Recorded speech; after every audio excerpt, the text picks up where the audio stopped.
I want to ask because on this idea of you seem very comfortable voting for Biden, despite thankfully not spending time saying he's not in cognitive decline. And I'm not. We may have different views on what a president's role is. What should the president do? What's their purpose? What should the president do? That's a really good question. I feel like the president is the spiritual leader and head and representative and cheerleader of your country. The president of the United States is the one that other countries look to when they think of what America is right now.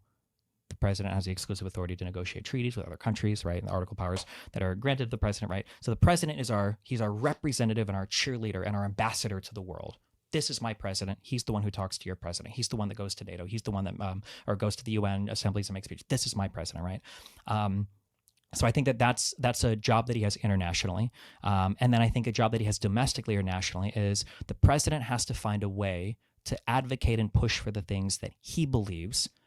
He can do that judicially by making appointments or nominations, rather, to the Supreme Court that he feels are important. He does that legislatively by telling Congress what he will or won't veto, and then he encourages his party and he uses his bully pulpit and his ability to support people to push legislation.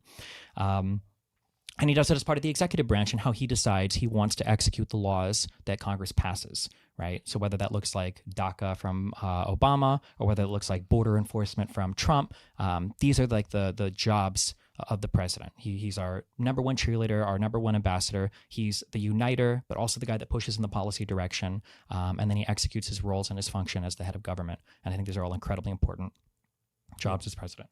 Agreed. Do you think if Biden was elected that he would survive another term? In terms of like, will he die? Yes.